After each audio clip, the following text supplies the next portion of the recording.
Antimateria X5, X5 o como ustedes le quieran llamar a este quinto episodio de esta 10ª temporada de su podcast favorito Antimateria. Y ahora vamos a empezar a hablar acerca de cocina en microondas, porque recuerden que más adelante tendrán la participación de Magdalena, nuestra psiquiatra favorita, hablando de los estimulantes amigos de la cafeína. Y desde luego después vendrá Alonso con un tema interesante acerca del fútbol, es decir, fútbol en los tiempos del amor. Y desde luego estará el sol de un minuto también, así es que no se pierdan de este emocionante X5. Y procedamos con cocina en microondas.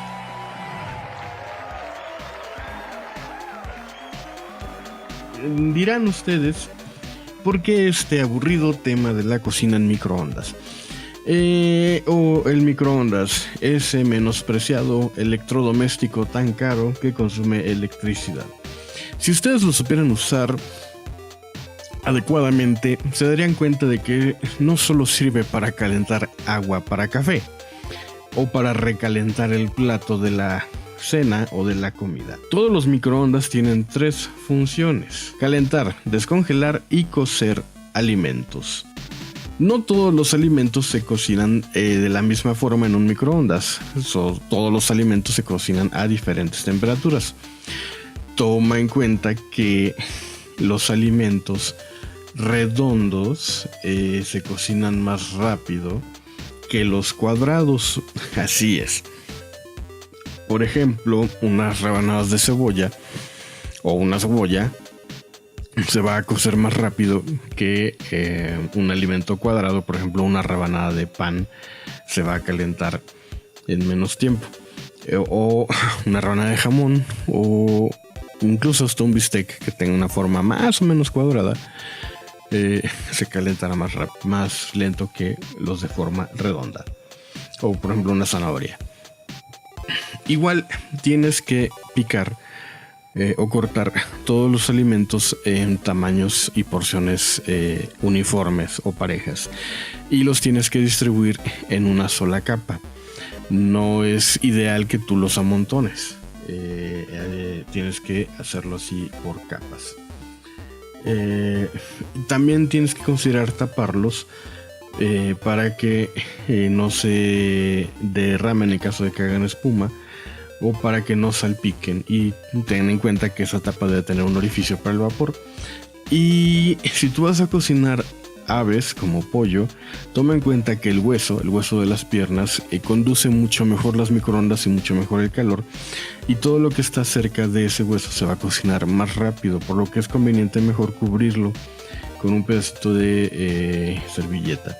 Igualmente, el microondas puede ayudar a desaparecer las bacterias de los alimentos. ¿Qué tienes que hacer? Echarle un chorrito de agua, mínimo, un chorrito de agua a la hora de que estés cocinando o recalentando, porque el agua también se va a calentar y eso va a ayudar a aumentar la temperatura del alimento y a matar las posibles bacterias que estuvieran allí. Por lo pronto también, y aparte va a hacer que la cocción sea más uniforme. También es conveniente remover la comida. Cuando tú estás cocinando en un sartén, en una estufa con gas o de la manera tradicional, siempre estás removiendo el alimento en el sartén. Pues pasa lo mismo con un microondas. Tienes que parar el microondas con una cuchara, remover el contenido del plato o de la charola para que se caliente uniformemente.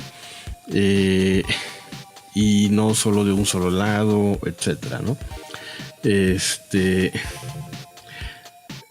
Y por ejemplo, las carnes rojas, cuando tú las metes al microondas, lo ideal es cocinarlas entre 80 grados, pilas aves a 90. Si es que tu microondas tiene esa función de temperatura, pero si no, la potencia debería ser máxima.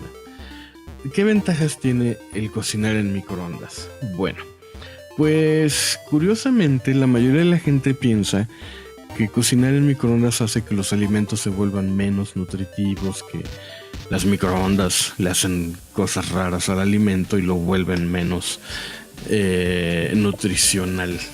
Pero no es cierto. Los alimentos naturales que tú cueces tienen menos pérdida de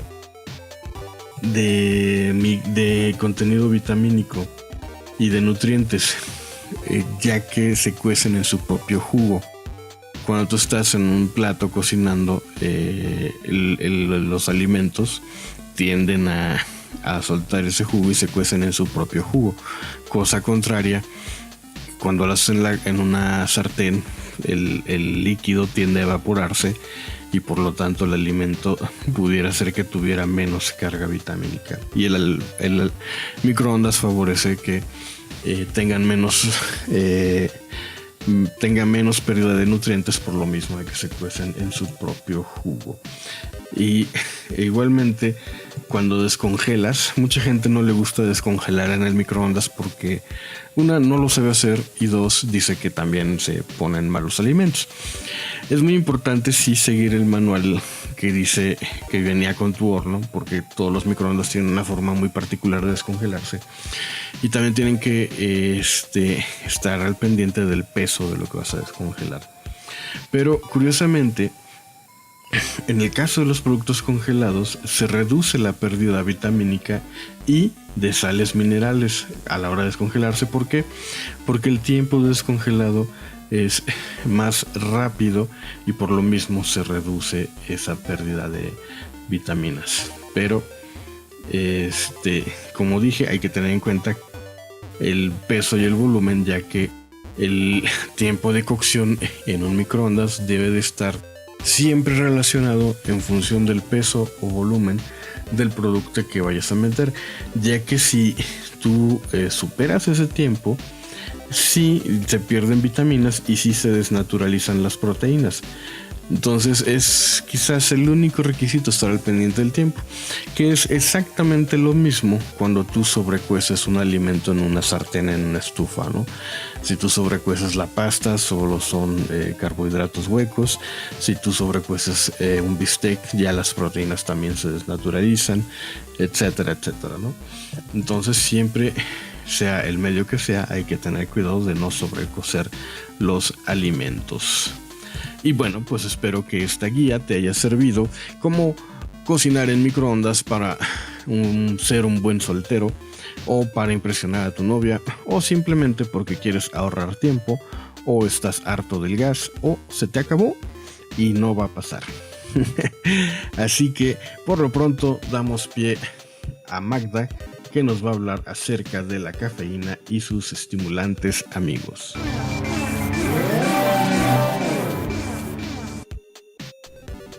Primero que nada, dediquemos un minuto para pensar en el combustible que mueve al mundo. Ese líquido precioso que hace que todos nuestros motores funcionen. Ese impulso vital de la industria y del comercio de la era creativa del hombre. Así es. Todos sabemos a qué me refiero. Al único e inigualable diésel. No, ¿verdad? Perdón, estoy hablando del bellísimo café. Así es, la cafeína, ese viejo y alcaloide amigo de sabor amargo que todos hemos probado alguna vez y que el mundo, tal como lo conocemos, no podría existir sin su ayuda. Recuerdo todavía la primera vez que probé el café. Iba yo a pasar a la secundaria apenas. Y yo tenía miedo porque pues a mí de niña nunca me dejaron beberlo. Pues esa era una bebida para adultos, ¿no? Y en mi mente estaba en la categoría de los alcoholes y de las bebidas que no debía yo tomar. Pero un día, mi propia madre me ofreció una taza con una bebida dulzona y lechosa, preparada en una taza de esas de Tupperware de plástico horrible. Pero bueno, ahora que lo pienso, seguramente era leche caliente y azúcar con una pizca de café soluble, lo que seguramente probé en esa ocasión. Sin embargo, desde ese día jamás he rechazado una oportunidad de beberlo. Creo que jamás llegué a a consumirlo inicialmente buscando obtener algo de él diferente, más que el gusto de tomarlo, ¿no? Durante mi infancia tardía y adolescencia temprana, el café pues solo era eso, ¿no? Lo tomaban los grandes y en la mañana o por las tardes junto con un pan y pues tenía sabor agradable, o eso creía yo al menos. Pero recuerdo que en la adolescencia una vez también llegué a comprar chicles sabor café en esas tiendas naturistas, ¿no? Por gusto. Pero no fue hasta que llegué a la facultad que descubrí el cansancio. Así es. Yo antes nunca había nunca me había dedicado a estudiar bajo presión, ni siquiera estudiaba a diario hasta la facultad, que me lo exigía mi escuela, ¿no? Y pues fue cuando me di cuenta que tal vez pues no era que antes no me cansara, pero pues tenía tiempo para recuperarme y nunca tenía que estudiar estando exhausta. Hasta que yo escuchaba que pues mucha gente me decía, ¿por qué no tomas café? Esa fue una pregunta que me hicieron más de una vez mis compañeros y a mí me parecía ridículo, ¿no? En mi cabeza solo veía oficinistas acelerados de la televisión que bebían el café como si fuera oxígeno del aire. Y pues me atreví a contestar, pues porque no lo necesito, o al menos eso yo creía. Yo en ese entonces no sabía nada de fisiología ni nada, no, estoy hablando de mi primer año en la Facultad de Medicina, pero una vez se me ocurrió tomarme un termo completo de café del 711 y fue cuando lo noté. Fue mi despertar a la vigilia. Pero qué manera de estudiar, o sea, de inmediato el boost en esos receptores de adenosina casi vírgenes al café, aunque admito que lo llegué a consumir tanto que pues prácticamente lo probé en distintas presentaciones, todas hechas por mí en mi casa, pero se volvió después como parte imprescindible de mi día. Tenía que tomarlo diariamente, sin embargo, cada trago que daba me llevó a un espacio muy difícil que se llama el café ya no me hace nada y me muero de sueño. Fue funesto, porque lo peor de todo es que aunque no me hacía efecto, tampoco lo podía dejar. Siento que en ese tiempo incluso mis manos siempre estaban con un temblor fino, siempre andaba acelerada, corriendo, un tanto ansiosa y descubría que el día que no lo tomaba pues era sentirme peor. ¿Acaso ya era adicta al café a mis 18 o 17 años de edad? Fue muy, muy complejo. Hoy en día, pues bueno, los mecanismos de acción del café son muy conocidos. Todo comienza con ese primer sorbo que lleva las moléculas de cafeína desde tu torrente sanguíneo hasta tu cerebro, donde existen los amados y a la vez odiados receptores de adenosina, los cuales al ser ocupados por la adenosina disminuyen la energía en el cuerpo, generando cansancio y sueño. La cafeína engaña de alguna manera al cerebro ocupando el lugar de la adenosina, evitando ese efecto somnífero, y también ayuda a que la dopamina llegue a ocupar su receptor, lo cual pues genera una sensación agradable y ayuda a aumentar la productividad del organismo. Aunque bueno, también existen algunos estudios que sugieren que el café no necesariamente nos ayuda de la manera que creemos. Por ejemplo, en bebedores habituales de cafeína, una reducción en su consumo o la baja de los efectos de esta empeora el rendimiento cognitivo, baja nuestro ánimo y aumenta la somnolencia, por lo que la única manera de eliminar el bajón es tomando nuevamente cafeína. Y entonces no es que el bebedor de café esté bajo un efecto superpotente y encafeinado, ¿no? Sino que experimenta la normalidad. Sin embargo, la cafeína permanece en nuestro organismo y aunque podamos quedarnos dormidos al estar encafeinados, el sueño logrado no es de la misma calidad, por lo que el descanso es poco eficiente, te hace despertar súper cansado. Y adivina, pues, ¿qué es lo primero que vas a tomar por la mañana? Así es correcto, una taza de diésel. Argel, deja de jugar con el guión de mi nota. ¿En qué estaba? Sí, bueno, el café pues es delicioso, es genial, pero tiene efectos odiosos como la abstinencia a cafeína. Sobre todo si eres una abeja. ¿Sabían que la abeja se encuentra seducida por el efecto de la cafeína? La cafeína puede encontrarse en el néctar de algunas plantas y flores, y esto hace que las polinizadoras sean muchísimo más activas. Por ejemplo, a las abejas les ayuda a mejorar la memoria. Ellas son, pues digamos, incapaces de detectar el sabor amargo de la cafeína, que otros animales herbívoros sí, y eso los ahuyenta para que no se coman las plantas. Pero bueno, seguramente es porque las abejas le ponen miel y no perciben ese sabor. Pero el problema es que para una abeja, el que una planta contenga cafeína en el néctar la hace 1,000,000 de veces más atractiva que aquellas que no lo tienen, aunque sea nutricionalmente menos favorable.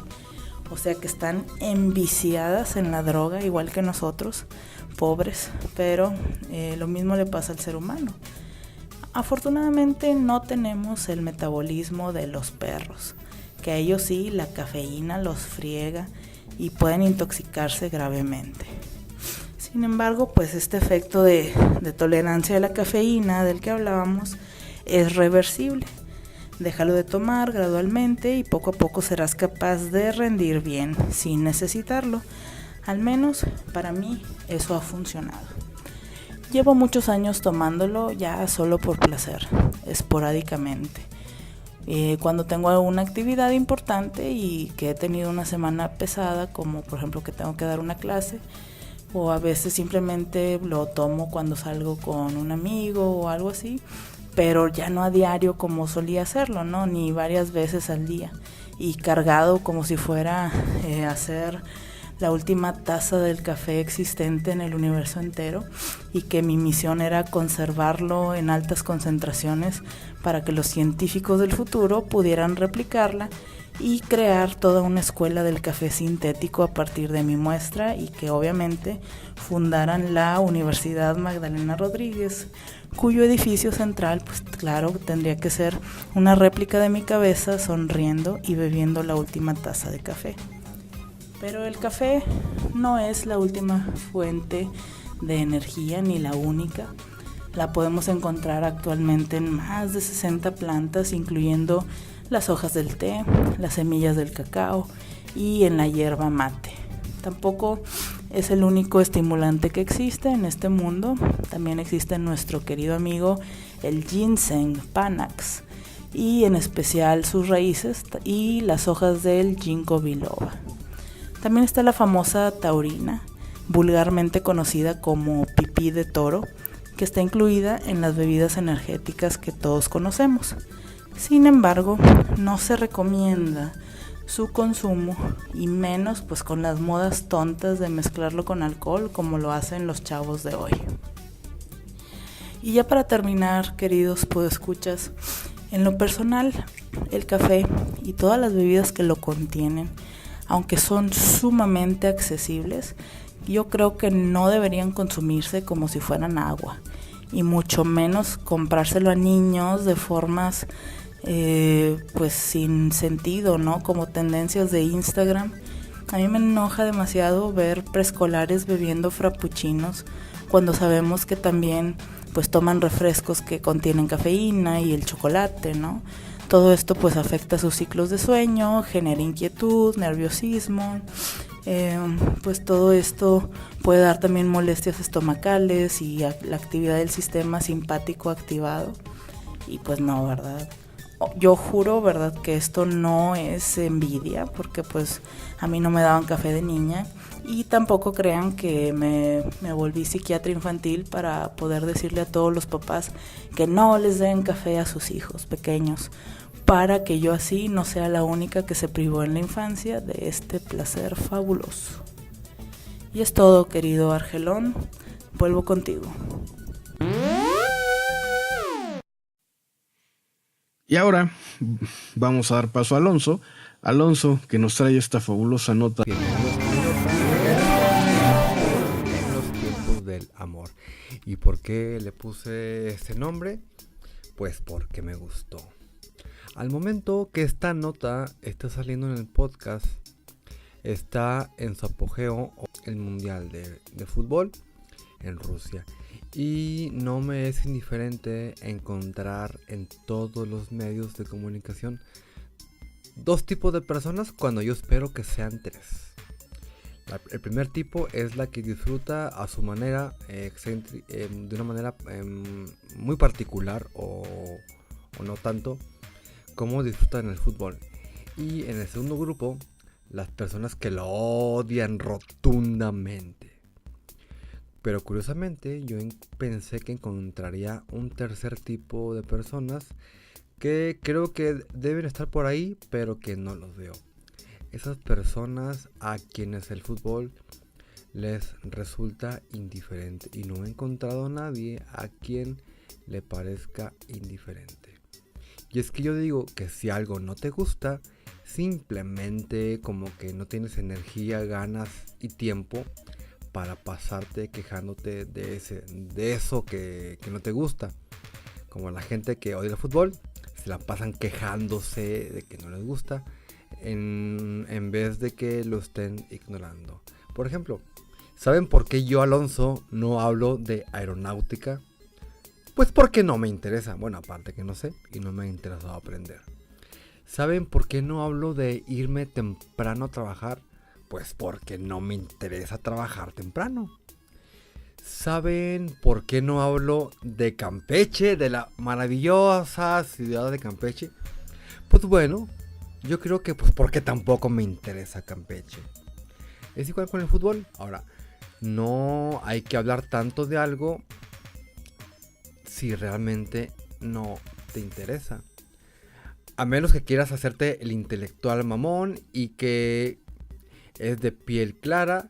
Pero bueno, seguramente ustedes llegaron a sentir mucho enojo por un cierto tipo de persona. Un cierto tipo de persona que yo también odio. No quiero hablar de fútbol en esta nota, de fútbol en sí. Pero antes de seguir quiero recalcar este tipo de personas. Es un tipo de personas que inundan las redes sociales o sus temas de conversaciones con comentarios muy pesados de fútbol, muy pesados, muy bromistas, muy pues insoportables, ¿no? ¡Oh, ganó México! Vamos a emborracharnos. ¡Ay, ganó ¡qué súper buen pedo! Y grita. ¡Ay, perdimos! ¡No valemos nada! ¡Somos un país malo! No, ese tipo de personas no. ¡Oh, yo te gané a ti! ¡La tengo más grande que tú! Tampoco ese tipo de personas. O esas personas que también se sienten comentaristas y están dando opiniones acá muy disque de otro nivel. A esas personas yo la verdad no sé cómo pasaron de ser técnicos de reparar boilers a técnicos de fútbol con maestría en psicología y alto rendimiento deportivo.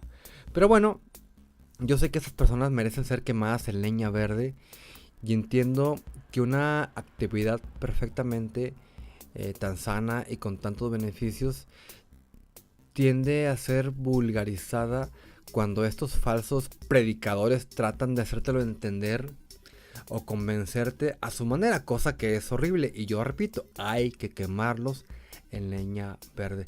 Pero bueno, amigo, amiga, cuando uno de estos tipos llegue a estar cerca de ti y tratar de meterte ideas, simplemente respóndeles: tú no sabes nada de fútbol y no quiero escuchar nada de ti. Eso les vaya a dañar su orgullo y no creo que vuelvan a molestarte. A nombre de todos estos me quiero disculpar, porque los que queremos y practicamos este tipo de deporte y que vivimos directa e indirectamente de este juego, no es justo que se nos manche por esta bola de idiotas y eso haga que tú odies un deporte y te prives de conocer los beneficios que el fútbol sí puede tenerte para ti y para tus seres queridos, o sobre todo para los más pequeños, para tus hijos.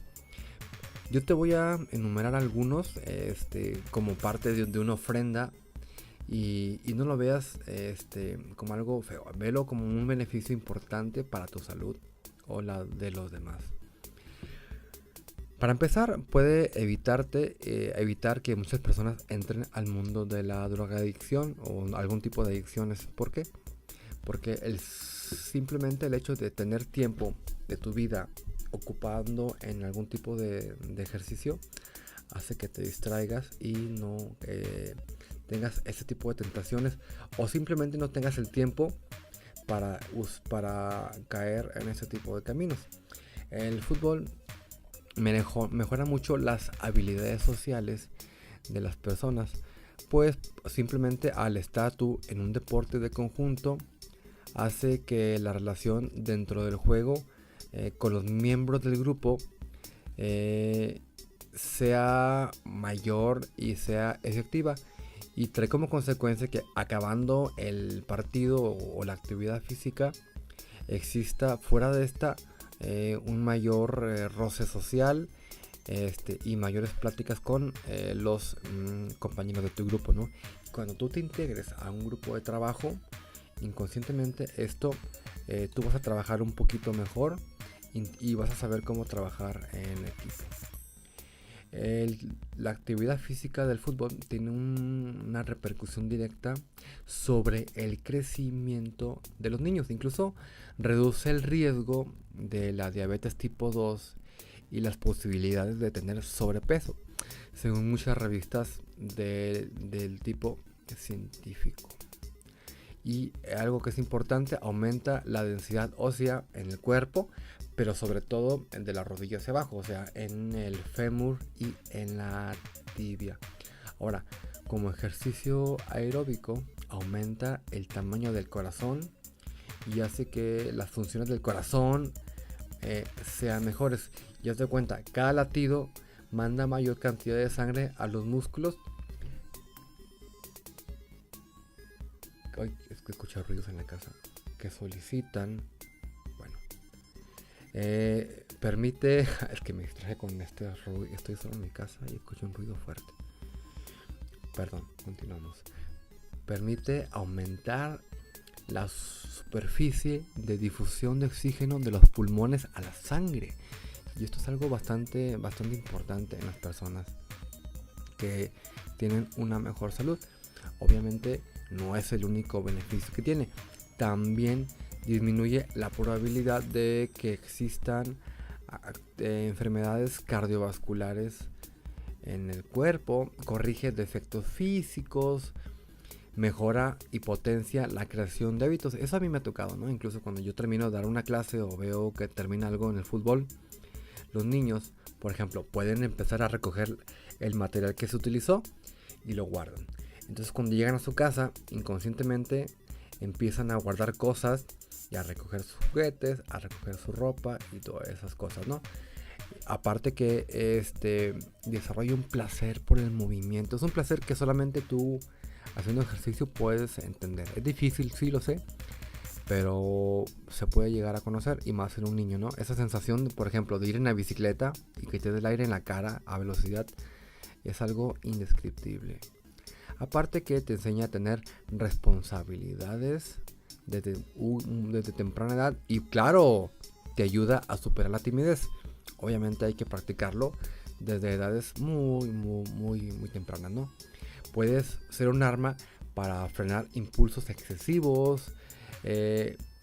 Puede hacer que los niños conozcan y respeten reglas a donde van.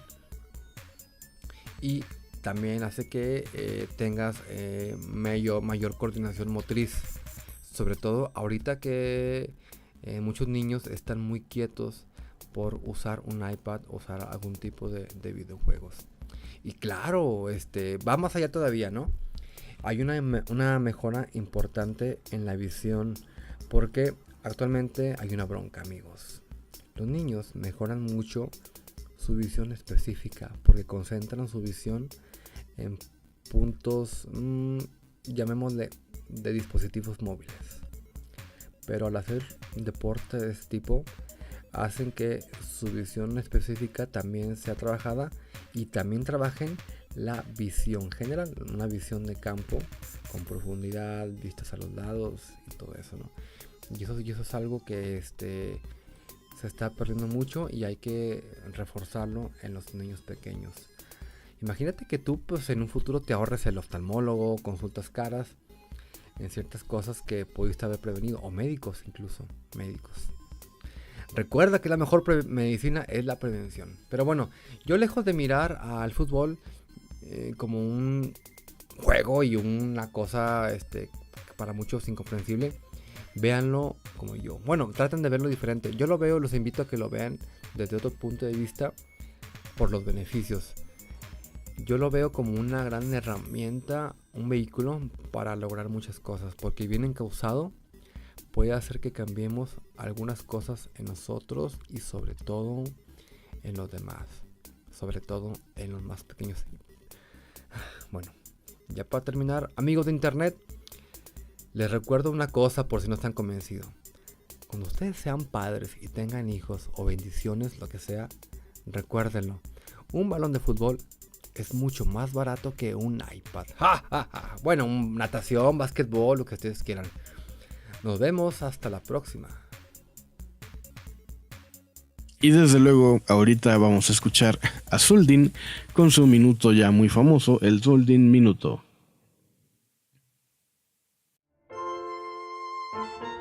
Y ahora el Zuldin Minuto.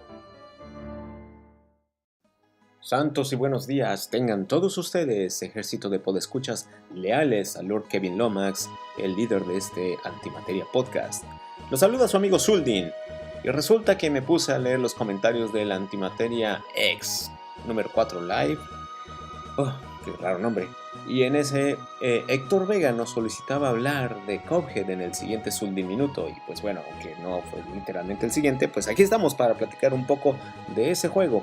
Resulta que, pues bueno, se puede hablar mucho de Cuphead, pero vamos a empezar con lo básico. Se trata de un videojuego del estilo shoot 'em up, similar al Contra, en el cual, pues bueno, eres un personaje que va recorriendo el escenario de izquierda a derecha, disparándole a todos los enemigos que se crucen en tu camino y evadiendo las balas o los ataques que normalmente vienen como exactamente proyectiles hacia tu personaje, para que pues estos no te maten. Normalmente en esos juegos la salud de tu personaje es corta, así que 1 o 2 disparos por lo regular acaban con tu vida.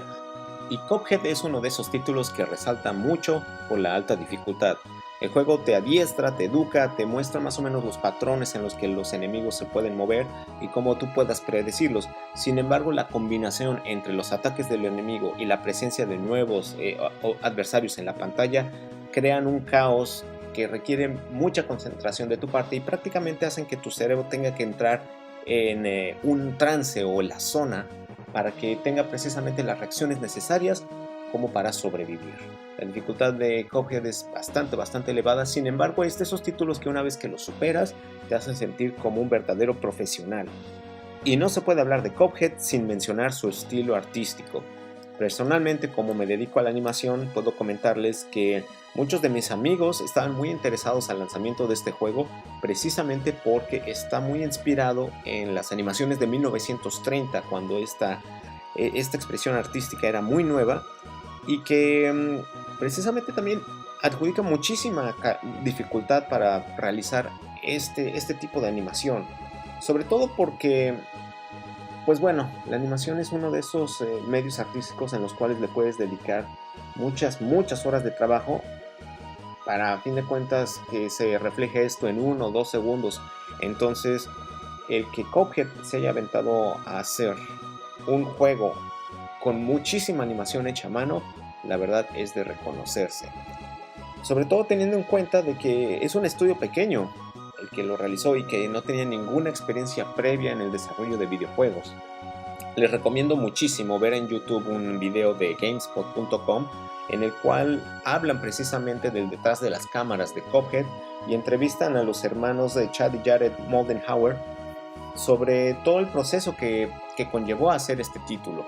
Se los recomiendo mucho, es un video que dura alrededor de 20 minutos, pero les va a dar una perspectiva mucho más amplia de lo que yo puedo llegar a describir en estos minutos sobre lo que significó el proceso de hacer Cuphead.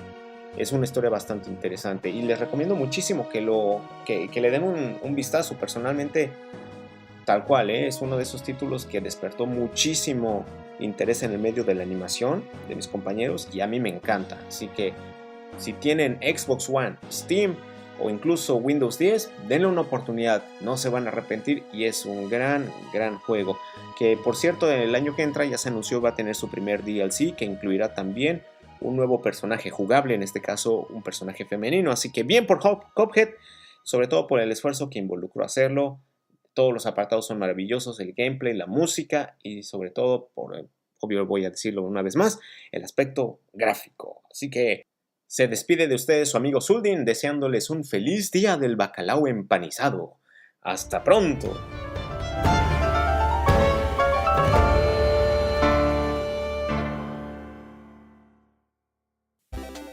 Y eso fue todo aquí en Antimateria X5.